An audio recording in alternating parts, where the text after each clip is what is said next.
Talking fishing, nothing but fishing, talking fishing. If it's facts about fishing that you want to know, then tune in, folks, cause this is the show. We'll show you all the right bait to use, so sit right back, you got nothing to lose. Doesn't really matter if it's trout or carp, flathead, marlin or a gummy shark. Listen to the guys and you can't go wrong. They'll be talking about fishing till the cows come home. Talking fishing, nothing but fishing, we're talking fishing. And welcome everyone to Talking Fishing, a big show coming your way as always. All the regular segments are back tonight. Catch of the week, plenty of snapper and freshwater species coming through. Fisheries news, hotspots, and we'll dabble a little bit in politics, but only a little bit. We're going to compare the election promises from both major parties. And Adam, apart from that, it's been a great week for fishing, except Melbourne and Cranbourne, as you know, was absolutely flooded out this afternoon. Yeah, the weather's turned shies and houses. Am I allowed to say that? You know, you could have cast a few lures at the soccer oval down in Cranbourne this afternoon because there was incredible? That much water. I couldn't believe it. I didn't feel as though we had that much rain, yet literally the soccer ground was underwater. Underwater. Yeah. Trelly, Shepparton, did you get that rain today? Had a little bit, but I was actually downtown today. But you're in Geelong. Yeah, down Geelong. I had a flush go through, but I got into town here to CBD, and I noticed the car parks were had a fair bit of water in them. So certainly had a bit of downpour. They say, Paul Hamer, who is the world-renowned snapper scientist, says you need a little bit of fresh in November when the water temperature hits 18 degrees. That fresh water gets all the things going that that the snapper eat. Gets it all moving. Yeah, it gets it all going. And so I reckon we had this last year too. Yeah. I reckon it might be the perfect recipe for a great snapper sporting season. I hope so. I had a guy talk to me, rang me on the phone. He said, we caught some snapper over the last week, and he said they're just starting to come on because they've got sharp teeth. They haven't started feeding properly yet. Now, what do you know about that? Well, when they come into the bay and they start eating scallops and the oysters and the mussels, that actually blunts their teeth. So their natural teeth shape is sharp. Yeah. So when they're out, they swim out of the bay at, say, February or whatever, they don't come back until October. Yeah. They're actually just feeding on pilchards, red bait, stuff like that, anchovies, and so their teeth are quite sharp because that's their natural. But they come into the bay, you imagine you chewing on a scallop shell, how long do you reckon your teeth, before your teeth go blunt? Hang on. You already have been. They're all mine. They're all mine. Did I hear you had people chewing on things at your Trelly's Spectacular in Shepparton last week? We had a couple of guys eat a cupful of fish eyes. Very quickly, because this is entertaining, seriously. They had, was there a choice of 4 things to eat? Choice of 4 boxes. What were they? And there was like a straw hat worth $10 up to a combo worth like $360. They were the prizes? They were the prizes, but you had to pick a box and you didn't know what was in the boxes. So we asked for volunteers out of the crowd to eat certain things. So one was like a can of cat food, and one was like a... Did someone eat a whole can of cat food? So a whole can, not just a spoonful? No, a whole can, Oh, he scoffed it, absolutely scoffed. He said, it's only tuna in a different form. One goes down that line, one goes down that line. So what else? There was a cup full of fish eyes, flathead fish eyes. There was a cup full of... the best sort of fish roe. Oh, yeah. Oh, he struggled. He really struggled. That bloke really struggled to get that one down. Then had some hot chilies just to round things off. Pretty funny. Very funny. Yeah, only you have to be there. Tell you what. Folks, let's have a look at what's being caught by the people at home. It's time for Catch of the Week. Catch of the Week, brought to you by Shimano.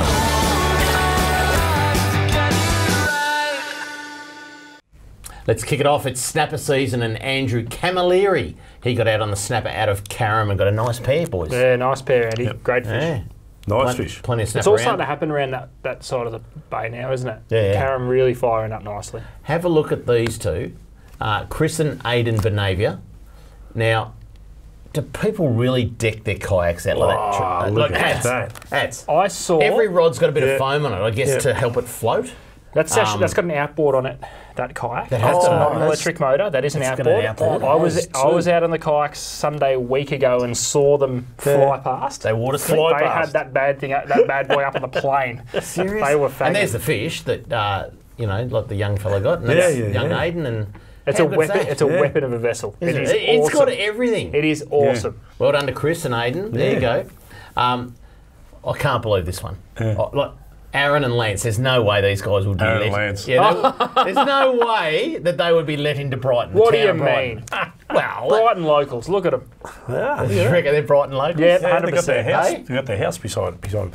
That's a great couple of fish. What do they live in the foreshore car park? I don't know, but they'd probably catch more fish than us. I I got your back, boys. Oh dear! No, one of the boys came into the shop the other week and said we'd put it on. Said we'd hang it on him. That's gold. Anyway, He'd been up all night, one of those places. he'd been up for a week. Anyway, let's work. keep going up the bay. St Kilda is the next place, and lovely 5 kilo by Rod Wright, his first snapper. How good is that? Nice, little you'll smile take on that his as your face? first snapper. Oh yeah, any What's day. he doing, yeah. measuring that, or just got the hold by the hook? No, he's just holding by the hook. Yeah. Why not? Good hookup. Certainly wasn't going to release it. Good hookup.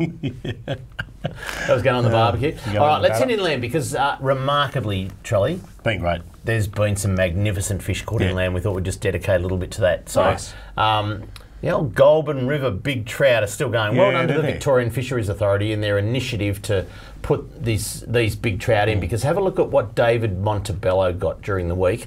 An 11-pound rainbow. That's Have a look a at good- that. That is a nice fish. They're still awesome to look at, aren't they? They are. Yeah. Still awesome. Goulburn's still high or slowed a bit, Charlie? It's slowed a little bit. I come over today at Seymour and it was back down to just above sun level, so it's a good height. Because at the moment, those yeah, fish very will good. fire. As soon as that slows right down, Yeah, exactly. Yeah, it'll be pretty easy to target again. and yeah. there'll be so plenty hopefully caught. it stays down. Yeah. All right. I'm going to test you and your knowledge here, Charlie, because let's have a look at this one. Blake Watt's got a nice yellow belly out of Lake Nagambie. Now, that's not That's a a nice yellow fish. belly. That's a golden belly. No wonder they call them golden fish. That's That is- right. That is a beautiful looking fish, It Charlie. is. They're a great looking fish. And they do vary with colour, as far as fish goes.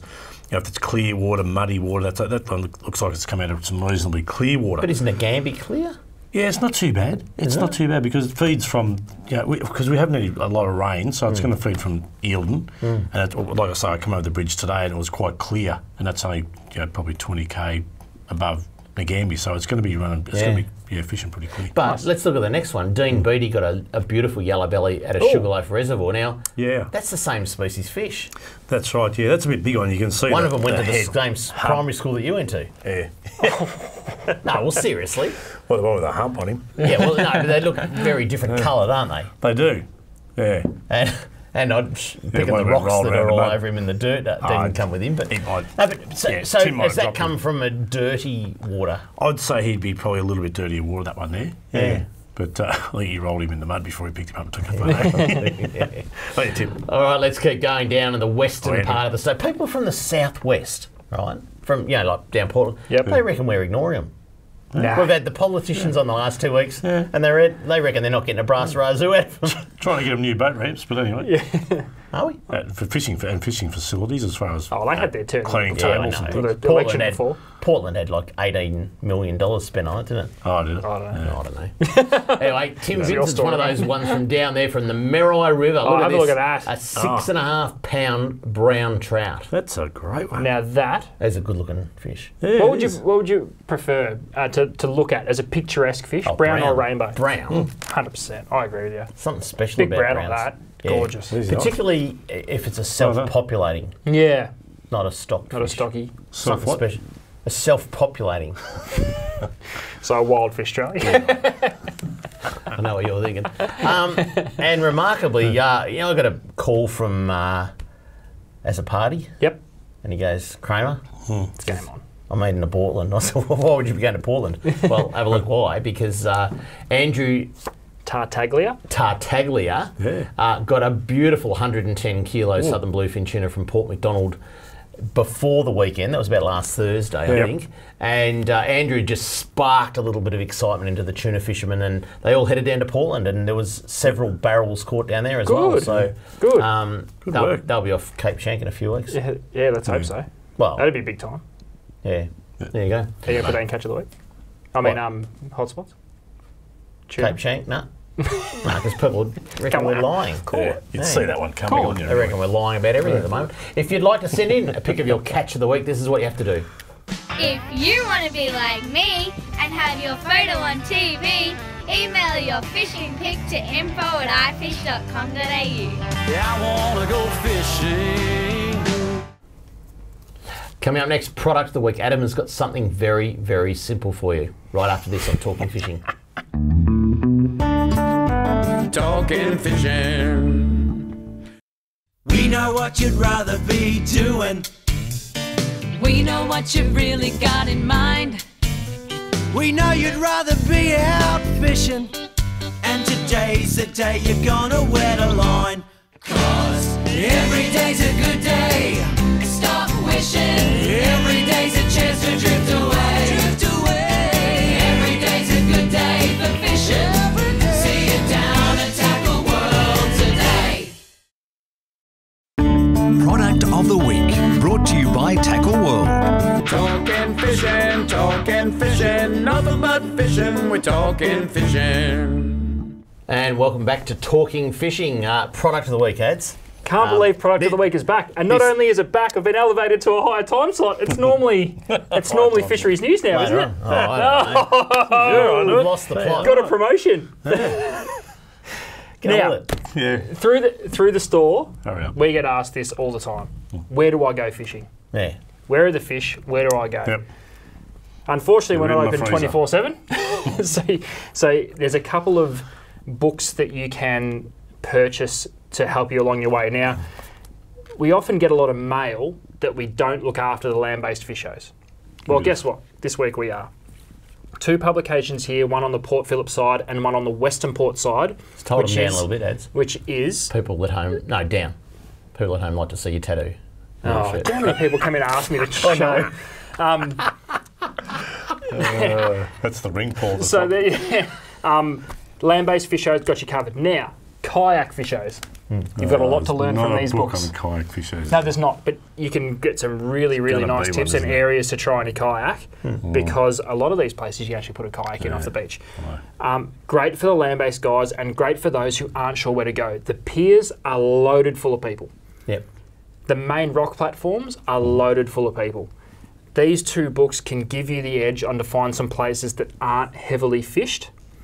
And also gives you maps, locations, things like GPS marks? Toilets.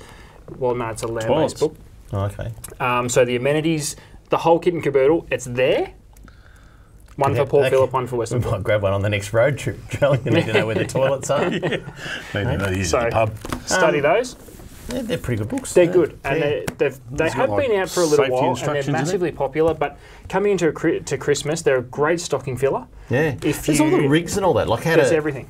What species you're likely to encounter, the best times, places, there's a couple and of pages tides. on knots. There's knots. Like and don't let. Can't see that. People from Gippsland are species, are they? Well, don't be discouraged that Jared Day wrote the Western Port book. It's okay. Hang on.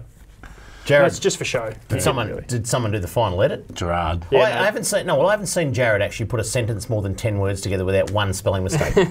He gets about 1 in 10. No, good editors. Good editors, yeah. Good editors. Billy Klassen? So Billy Klassen. Yeah. So land-based, get amongst that. Now for the guys in the boats, now this is pretty big time because we do get asked a lot. Give me GPS marks. Give me GPS marks. Give me GPS marks. Yep. Here's 3 books worth of GPS marks, depending on where you want to fish. So there is one for Port Phillip Bay, there is one for Western Port, and there's also a guide to Victoria's coastline, which takes you all through Gippsland with GPS marks, with what the terrain looks like, how accessible it is. Yep. There is a lot of information in these 3 books, and we're not just talking 1 or 2 GPS marks. The Western Port book alone. Over 150 GPS marks. That's right. Now that's incredible. So complicated. You'll also be pleased to we know. don't have that in freshwater. It's like you go to the nearest log.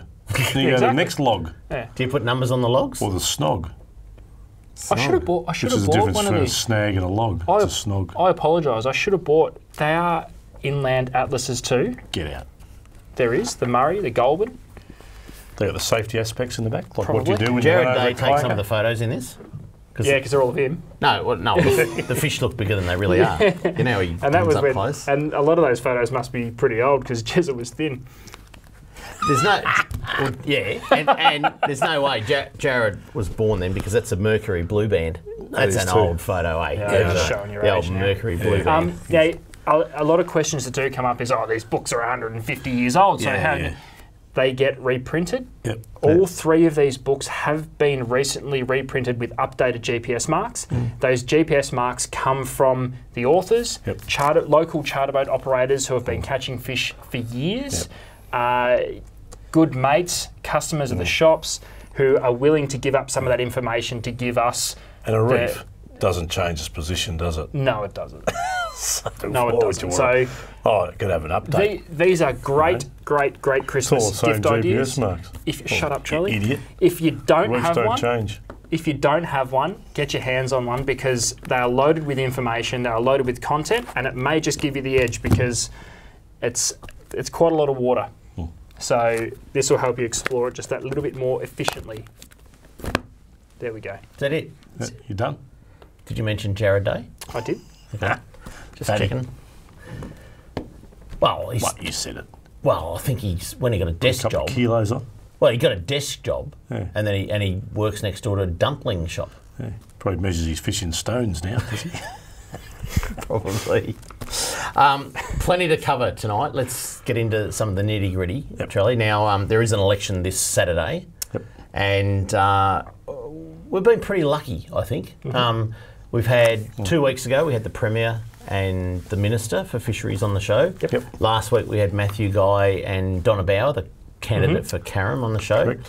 And I don't know if you've had the same feedback, boys, but just great feedback to the balance that we showed and having both parties. And I've got to say, both are just genuine people that care about fishing. Yeah, well, I think it's probably good. Yeah, it's not like you're dealing with the harder issues like roads and bits and pieces where you get hammered. It is a good topic to actually cover. So the guys were great. The guys were really great. The other thing is, I mean, a lot of people criticise us for saying, well, you didn't ask any hard questions. Well, we weren't here to do that. No. And that's not our style. No. What we wanted to do was present the people with a balanced view of what each party, stick to the facts and go, this is what each party is going to promise if they're re-elected or elected. So I think we've done that. We are going to show a little chart in the next segment just to go, hey, this is what each one, and we'll go through all that sort of stuff. But I've got to say I'm a little bit overwhelmed by, would you call them trolls? Like, I mean, we do a bit on social media. We don't do a lot, but just bombarded by people on the attack. We're just trying to tell people how things are. And one thing that really gets at my goat, and I think you're the same, Charlie, is none of us like the Greens. No. So there's one statement. Put the Greens last. Put the Greens last. We've never seen a government work with the influence of the Greens at their side. With a government that's got a Greens thumb up their arse, I'd say. So, I don't think you're allowed to say bottom. Oh, bottom, sorry. Yeah. Not allowed to say arse. Oh, sorry. But absolutely bombarded, and I want to clear this up because it was the front page of the Age yesterday. We have been bombarded that the Labor Party is going to do a deal with the Greens. Yes. And there's even been someone suggest that the Deputy Premier will be a Greens Party person. Yeah. Now, seriously, the front page of the Age yesterday, the headline was ALP snubs Greens as toxic rival. And I'll read it. Premier Daniel Andrews has again ruled out doing a post-election deal with the Greens, accusing the smaller party of having a toxic culture. Now,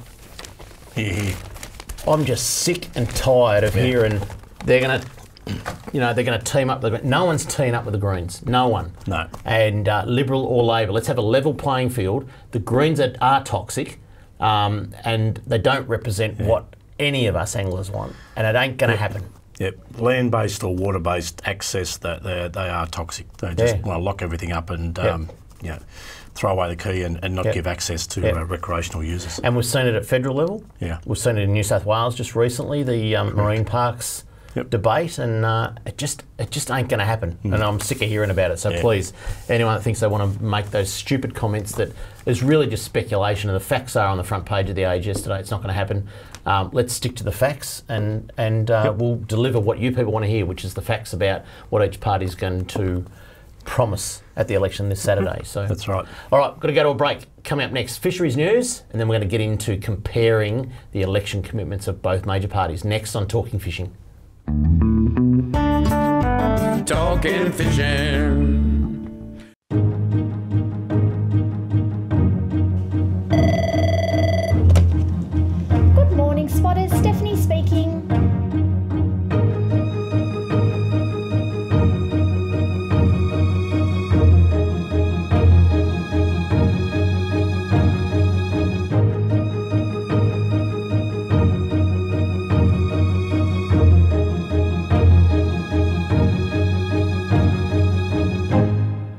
Talking fishing, nothing but fishing, we're talking fishing.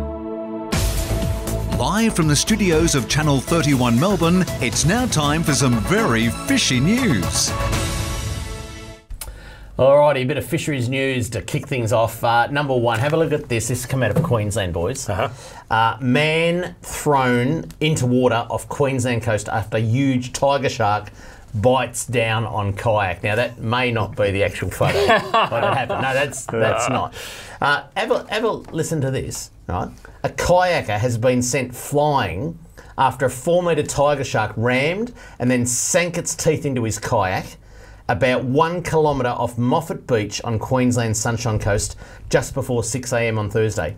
The man managed to right his craft, which was upside down, allowing him to climb back on, but he was in a perilous situation with the kayak taking on water and the shark circling nearby. Adam, can I ask you, right, because you probably are on the same intellectual wavelength as this bloke, right? What would you be doing 1 kilometre out in the ocean at 6 a.m. on a Thursday? Fishing. I've got a couple of points. Yeah, they better be good. Yeah. Some people might say the kayak. Got more. Some people might say the kayak saved his life. Because I'd rather a shark chewing on my kayak and not my legs. Well, you wouldn't be swimming a kilometre out at 6 o'clock in the morning, so...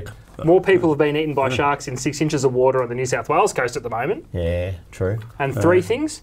Who in their right mind would be in a kayak in tiger shark infested waters? Yeah. He's a random. Let's say, 2 jet skiers, this is how the story ends. 2 jet skiers brought the shocked paddler back to shore about 45 minutes after he called for help. So he wasn't fishing? Minutes. They had a radio. He wasn't fishing. He was just paddling. I think it was... We go around circles. 45 minutes later, we just go around circles. Well, it took them that long, a kilometre out. Yeah. They need to find him. Rescuers believe he only lived to tell his tale because he had a radio with him and was able to contact the Coast Guard for help. Now, Hastings Coast Guard responded to that. So he was had to go up to Queensland. Hastings down here. So he was a responsible kayaker. He had communication devices. Is it law to have a radio in your kayak? They're all responsible. I don't know. I don't know if there's any offshore rules. I don't know. Like, seriously, I mean, I was out on Sunday and I got down to about Mount Eliza and I come across 4 kayaks. Yeah. With your boat? Well, they were about a kilometre offshore, I reckon. Oh, you didn't 4 kayaks. You just come Well, I thought they were in danger. Well, I did loops around them to make sure they weren't in danger. Yeah. Really quickly. But waving seriously, kayaks are really... I'm not having a go at them, but they are pushing the boundaries, aren't they? They're going a way out. I think you have a go. Yeah, but if it's calm enough, why not? Calmer. The shark was getting calmer. Hey, what are you doing paddling in my waters at 5:45 in the morning? Snobby boat owners, far out, I tell you. Anyway, all right, number 2. This is we'll go to serious stuff now. Just wanted to hang it on, Adam. And all your mates that write in there, Kramer's mailbag. You know what I do? We're an army. You know we're an army. 2 of them, and you miss. You know what I do when they? We're an army. I know, but you know what they do? What I do when they write to me for Kramer's mailbag? What, just hit delete? You know what? Flood his inbox. It's all good. Flood his inbox. No, it's all good. This is serious. The headline is volunteers needed for recreational fishing licence fees advisory group.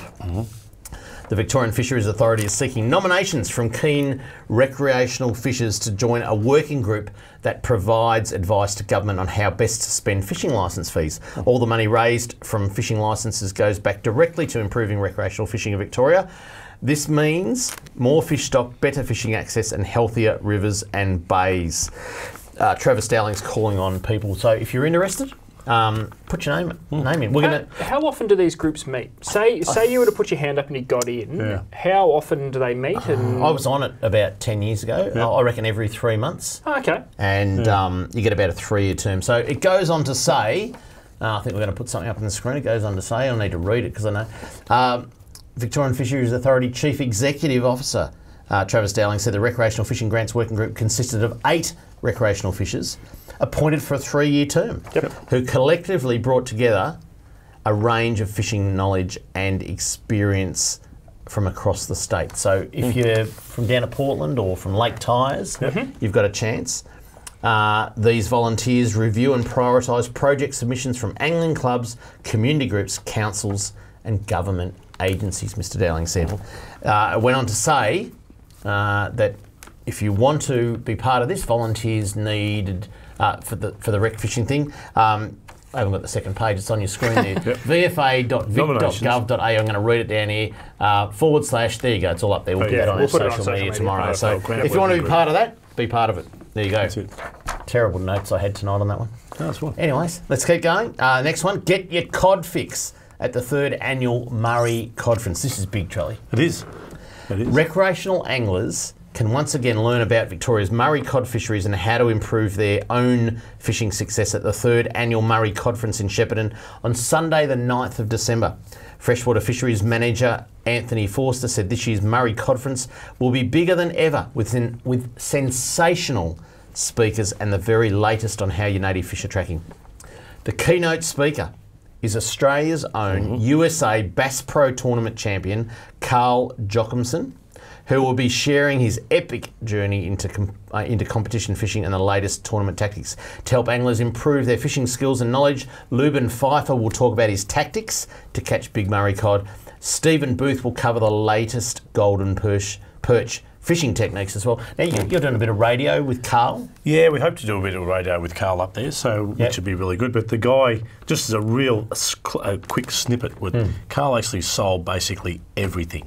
Yeah. Everything. He's cut everything to go to the States and participate in the bass tournaments over there. And he's doing brilliantly well. Lived out of a shoebox, basically. Yeah. And he's got some homegrown sponsors, bits and pieces, so he'll talk about that, but it's going to be really good. Yeah, there you go. Really good show. Went on to say, Bill Classen will reflect on Victoria's native fish revolution. Will Truman will talk about bringing trout, cod and Macquarie perch back, and Robbie Alexander about fishing local waters and getting kids involved. The free conference will be held at the East Bank Conference Centre, 70 Wellsford Street, Shepparton, from 9 till 4 on December the 9th. And you get free tea, coffee and lunch if you go along to that. So a brilliant thing. I went to that, the first one, I think. Didn't go last year, won't go this year. But anyway, didn't survive. That's the way it is. Boys, let's talk about the election. What was that? Oh, that's because you had too much of a good time the first COD conference when you came up. You led me astray the night before. Led me astray. There you go. Let's talk about the election, boys. It is election time and both parties have laid down what they're promising. That's it. Yeah. We've got the dot points in front of us here. So I think we've got a slide here. Let's go through some of these. This is what Labor has promised. I don't know how we discuss these, but abolish boat ramp fees. That is going to be, I think it's number one. Yeah, that's a huge one. People, this time next year, will still not believe that they can go to a boat ramp and not have to pay. Yep. Like, it's pretty unbelievable, isn't it? Yep. Yeah. Put it back up. All boat, rego and boat licence fees back into boating. Yeah, the top three are the big ones, really. Yeah, one single boat ramp authority. Get rid of the councils and all that sort of stuff. Increase fish stocking to $10 million per annum. Yeah. Now, to do that, you need a new $7 million native fish hatchery in Shepparton. Yep. And both sides have promised that. Stock Melbourne and regional lakes with native fish. That's big, Charlie, because we want the golden perch, the Murray cod, the silver perch in the metropolitan lakes. Compulsory buyout of Gippsland Lakes netters. Yep. That just has to happen. The people in Gippsland are desperate for that, and we're going to talk about that a little bit later. Yeah. Restore the Gippsland Lakes environment. Stock Eastern King prawns into Lake Tyres. Adam, we've seen that firsthand, how big it is. Fishing tourism campaign. $2.5 million for new artificial reefs in Port Phillip Bay. Protect southern bluefin tuna from the federal government's proposed cuts. That's a big one. Yeah, that's another one. Well, I mean, particularly say for trolleys in Geelong, pretty big thing, the tuna thing, and people just need to have the 2-bag limit. No, don't change it. Allow electric powered boats onto 6 Victorian water storages. I'm still working on getting that changed to kayaks. Investigate the potential for boats to fish on Tarago and Devil Bend reservoirs. Invest in more fishing platforms and fish cleaning tables. Introduce a Fishing for All Abilities program. Introduce recreational fishing number plates. You might get the first one, Shelley. I would like to. Yeah. And allow access to Crown land that has grazing licences and river frontage. So fair list there. I guess the highlights in that for me are the boat ramps are certainly a big one. And I am, and anyone that hasn't seen it, I've got a bit of a story in the Mornington Peninsula News this week about the situation down at Rye, where you've got Rye boat ramp closed. Yes. And you've got Tyrone and Tookarook either side. I've explained this before. and both of them are out of operation. Yeah. One hasn't been maintained at all by the committee management, and the other one's being dredged at the moment and closed for 10 days. So there's actually no boat ramp between Safety Beach and Sorrento, and it's not. This is not a Labor or Liberal issue.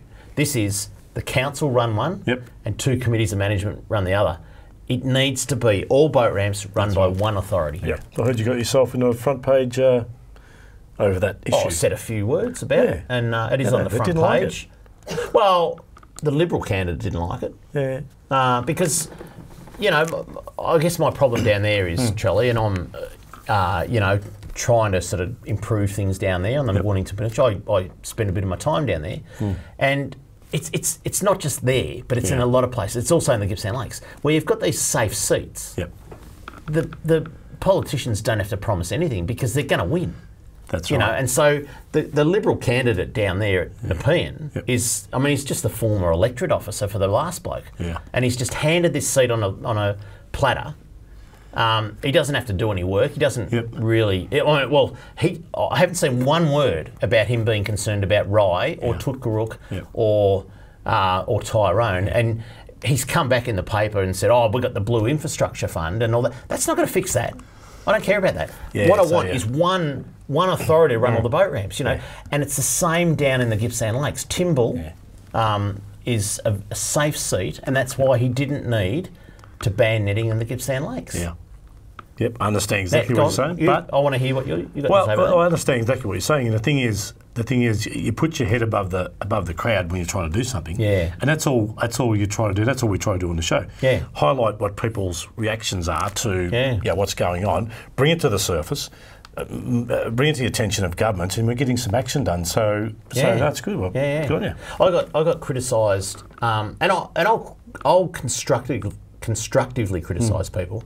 Now, after the Liberal Party announced their boating policy, which was pretty early, I criticised them on the show, and I said that I wasn't happy that they didn't listen to a couple of things. They didn't listen because we wanted one authority. They didn't listen because they didn't abolish boat ramp fees. Well, in the end, as soon as Labor announced abolishing boat ramp fees, so did Matthew Guy.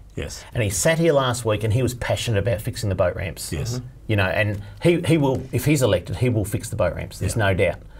But my criticism was, and if I hadn't have said those words, because they watched the show, if I hadn't have said those words, he wouldn't have changed his mind.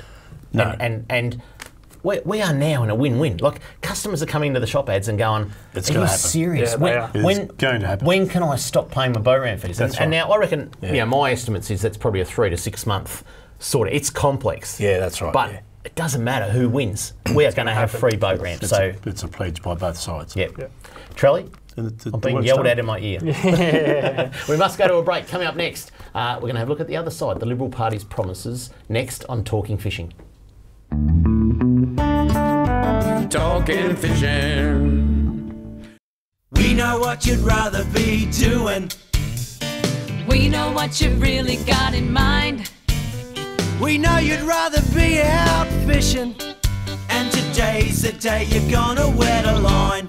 'Cause every day's a good day. Stop wishing. Every day's a chance to drift away. Drift away. Every day's a good day for fishing. See it down and tackle world today.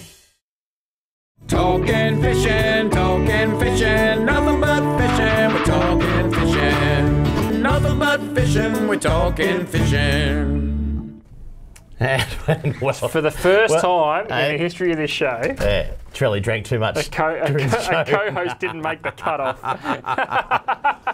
All good. Trelly is back in the room. So, all right, let's have a look at the other side. As we said, Matthew Guy and the candidate for Carrum, Donna Bauer, joined us in the studios last week, and the Liberal Nationals have a 9-point plan, boys. That's what they call it, the 9-point plan. Let's go through them. They will abolish boat ramp fees. Yeehaw. Big time. I still can't. People still cannot understand that this is going to happen. They think both sides are lying. They actually think that they will have to keep paying for boat ramps. That's right. Old Tom came into the shop today and he goes, he buys a pass for Tutkaruk and he buys a pass for Rye, and he's on a pensioner discount, so he only pays about $250 a year. He goes, 250. Yeah, he goes, will I not have to pay that next year? I go, no. It doesn't matter who wins. Yeah. You don't have to pay it anymore, Tom. Yeah. People are finding that unbelievable. Let's keep going with the 9-point plan. Wrong one, Kevin. Thank you. All about all boat rego and boat licence fees back into boating, which is an excellent thing. $27 million back into the boat ramps. Matthew Guy will provide $30 million for fish habitat restoration statewide. That's a pretty big promise. That is. Develop a bay strategy 2040. Long term. Yeah, that's a long term one, though, isn't it? Like he came out with it, but I don't think he actually knew what was actually going to do because you can't look that far ahead anyway. No. But we pretty much said to him we want to build an island. Didn't he say Didn't he say it was okay for us to build an island? That's right. At so, all right, they're yelling at me to keep going. Develop a recreational fishing tourism strategy. I think regardless of who wins, fishing and tourism is going to be promoted. Yeah, that's and right. Victoria's going to be the place to fish, isn't it? Yeah, exactly. It's so good. A voluntary buyout of Gippsland Lakes netters. I'll talk about that in a minute. Can we come back to that? Yep. $7 million native fish hatchery in Shepparton. You guys must be excited up there. Oh, yeah. We high-fived last week. Well, you went straight from the shop. Straight from the show, up to there. Sorry, I'm getting told off. I've got to keep reading. Explore avenues to improve access and review the RFL expenditure. Just on the $7 million hatchery trolley. Yeah. That's both sides. Again, we are going to be producing 6 or 7 million fish that are native. That's right. This is going to help rebuild trout cod to the point where I would suggest trout cod will be a target species for rec anglers in rivers and streams within, probably 5 years. Yes.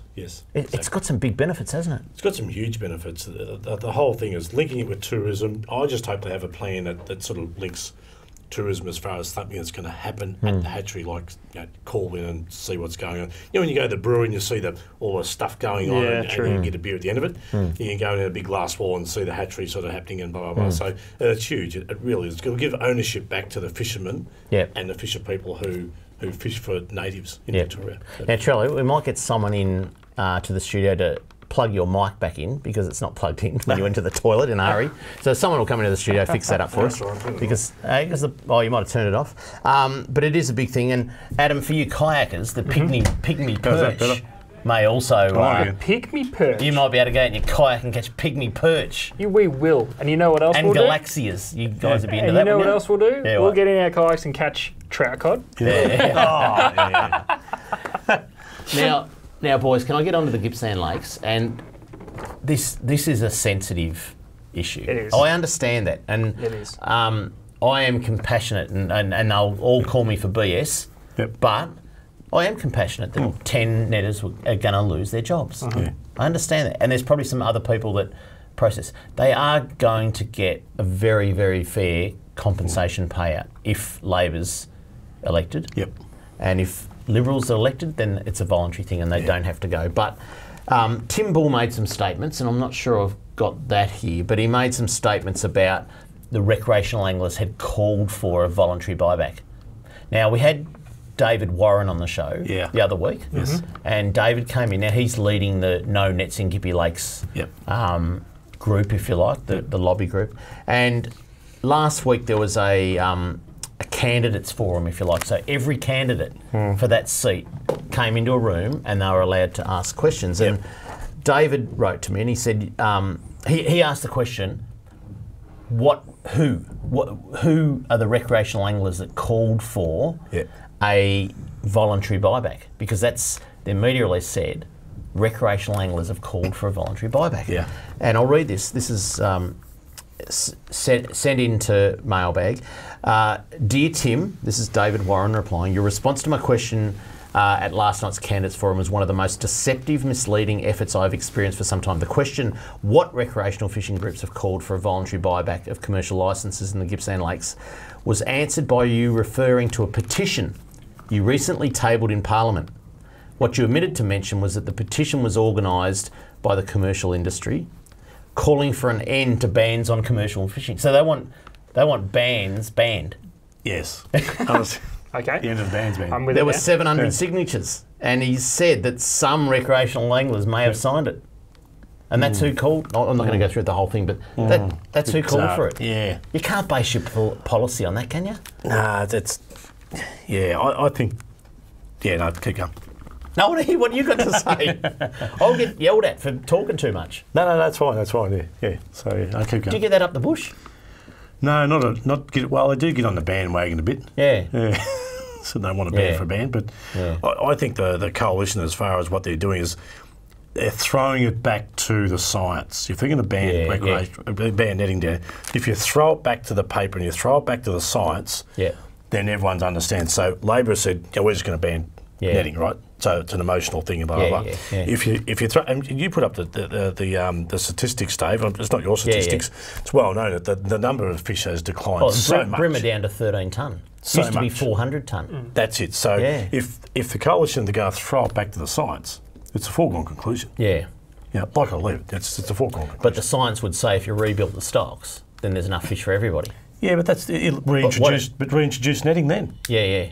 You know, that's fine. Things can change. I guess what Labor's done, particularly Portfield Bay, there was no science applies. It was all about social experience. Is that when you go down to your holiday house or your caravan on the Bellarine Peninsula on Easter Thursday, and a netter wipes out the whole of St Leonard's, and there's no whiting or calamari there, and all those people that have probably spent millions of dollars in tourism go out fishing and can't catch a fish because the area's been temporarily depleted. Yeah, I think that's the problem. I think the problem's the same, but it's been treated differently. Yeah. So and we're talking politics now. So that sometimes that doesn't. Yeah. There you go. All right. Very very quickly. We're going to stop talking about politics. Yep. We're going to flash up. Here's the Labor list. Here's the Liberal list. We're going to put that up on social media tomorrow. You guys make your own decisions about that. So there you go. Coming up next is hotspots, the all-important hotspots. There's a doozy in there. Ooh, I'll tell you, a doozy. Hotspots next on Talking Fishing. Talking Fishing. G'day, Callan here from Paul Worsland's Tackle World Cranbourne. Supercharged batteries have been supplying maintenance-free marine batteries since 2001. The Seamaster Gold range is second to none, delivering superior starting power and reserve capacity. No need to top up with water, truly a fit and forget battery. With up to 2 years replacement warranty, you know you have quality. Your battery is your lifeline. Without it, you're dead in the water because it's bloody hard to push start. I've got a Seamaster battery in my boat. Make yours a Seamaster Gold today. Talking fishing, nothing but fishing, we're talking fishing. And now the segment you've all been waiting for. Hotspots, brought to you by Seamaster Batteries. Just before we go to hotspots, I've just got a question being asked by a lot of people on social media. And I'll read this one. Peter Newgreen writes, both major political parties have said if elected, launching and parking will be free.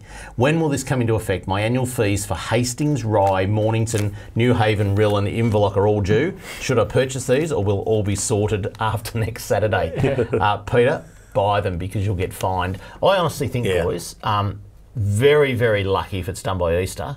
Realistically, probably July 1 next year. And just because the issue is so complex, not through just putting yeah. things off, just that there's a lot of pieces that need to be addressed. Yeah, no, that's right. Because depending on who's elected, they'll need to work out a compensation package for the current managers. Yep.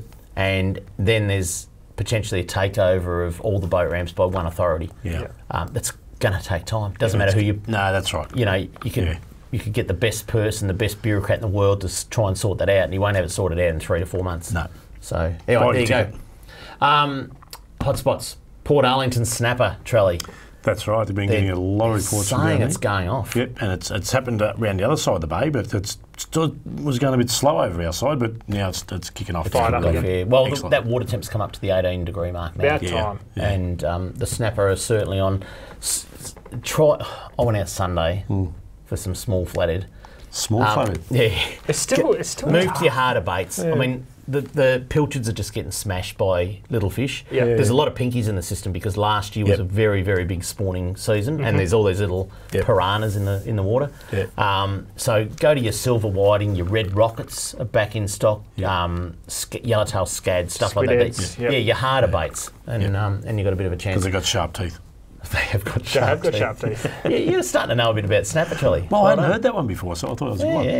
Yeah. Let's kick over to the eastern side of Port Phillip Bay, and we've heard the word from Jason Turner, Pro Red Fishing Charters, that Seaford, 18 metres is going off. Game on. Yeah, just look for Jason's boat. No, don't do that. Well, that's the last report you ever get from Jason Turner. Jason gets cranky. Jason gets actually. cranky. No, he has a 200-metre exclusion zone, Jason. I reckon you'll find most of the charters at the moment, and I got word from Chris off Gorn Fishing today, I was talking to him, there's no social media going on at the moment because they're all fishing pretty good and they're just getting chased. Yeah, Jason's one of them. I mean, he puts up photos of his daughter more than he does fish now because he doesn't want anyone to know what he's catching or where. So there you go. Well done to Jason Turner, I tell you what. Let's head over to Western Port, and Eagle Rock is fishing very, very well for snapper, that top end. Yeah, it is and has been for a while, and those fish are starting to really school up there now. So I would start expecting sort of those traditional cricket score snapper sessions. There's been a bit of turnover, boys. I think when the water gets to 18 and the days are in their 30s, there's a bit of turnover of species. And the next hotspot is the Gardeners Channel in Western Port, King George Whiting. Gardeners. Oh, Jason from Spotters has given me the nod to say the King George Whiting are on. Normally tight-lipped, Jason. He is. He slipped the other day and said the Gardeners Channel. Bit tight in his deals too lately. Anyway, there you go. Lake Eildon Murray cod, Trolley. Steve Vidler sent me his photos of his November catch so far. They are remarkable. Yeah, they were sort of trying to. The guys up there have been catching some absolute crackers, some meter fish, and the yellow belly are just starting. I know it's not a hot spot on there, but Yellow belly been a bit slow. Yeah, they have. Yeah, they have. Eildon, Nellacooties started to fire up. The Goulburn around Shepparton's just going mad. Just going off. Get a few kayakers up there. Nah, we run over them. But so good Eildon's going great. Yeah, there you go. And lucky last, I know this will be controversial. People will go, David, right. I can't believe you're going. I'm telling you, the kingfish are here. Did you just say that this week because the weather's going to be no good? No one's going to go. It's not going to be any good, I Except guess. for kayakers. Yeah, but Pyramid Rock, if you want to go out for an early season kingfish, that's the place to go because the water is crystal clear. The currents are coming down from New South Wales. It's starting to warm. The bait's coming down, and the yellowtail kingfish are right up their backsides. No, they are. They're coming in. So yeah, sorry. Yeah, don't start on the greens. Not allowed to talk about politics. Do it. But in all seriousness, you know, it is a time to tick over, and we're hearing, Joe Farr was out the other 2 days ago fishing out of Rye and just absolutely cleaned up on the King George Whiting. Yeah, I must admit the Whiting reports through the stores have probably surprised me a little bit. It was tough. Last season. Last year was a terrible year for Whiting. It was tough, but so far it's been exceptional. I would put it in exceptional status. There's fish on the spit. Obviously, in Port Phillip Bay, they've been going pretty well. Two, Gardeners, Tortoise Head. It's just, it's so tempting to forget about snapper and get amongst the Whiting, isn't it? Charlie, the other thing that we've been distracted, I guess, is that we're only, whatever the date is today, I think we're 10 days away from the start of cod season. Yeah, I know. In the rivers. And does that mean the cod are firing now? The cod are going really well. I mean, everyone's out chasing yellow belly. Yeah.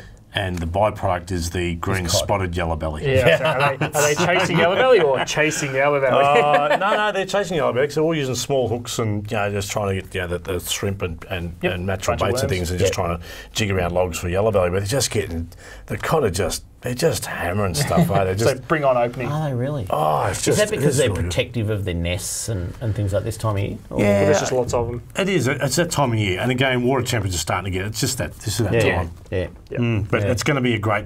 If they don't bugger up the river flows in the Goulburn River and such with these inter-valley transfers and water transfers down south, we are going to have an excellent cod opening. And I'll tell you, put the waterways on notice now because there's about 7 of them who have a dabble in who gets water down where. Do you actually have any influence over those guys? I don't have an influence, but I do get asked. I can move some of the environmental flows a little bit if I get in early enough with the people, and I very much appreciate their giving me some input. But a lot of the water flow is out of their hands. So why? Because it's inter-valley transfer. There's like farmers down at Mildura and beyond who want water and they've purchased water. and it comes when from they put an order in to say, hey, I want it next Wednesday. Yeah, that's right. Yeah, they won't have a shower. So we've got no control over some of this. Yeah. So and then the environmental people want to put their water on top of that to give it a better flow, better environmental outcome. Yeah. And a lot of the environmental flows, a lot of the blame gets put on environmental flows, but it's only a top up on what's being delivered downstream. Yeah. Okay. But last year was looking perfect when we had that 4 inches of rain, basically on the death knock of cod opening, and the river came up to the bank for the rest of the year. Yeah, there you go. But it's looking perfect. Looking really good. There you go. Things are looking good. Great time of year. That's it for Talking Fishing. We hope you enjoyed the show. Some pretty ordinary weather heading our way if you didn't see the storms today, but all of next week. And there's an election this Saturday. Put the greens last.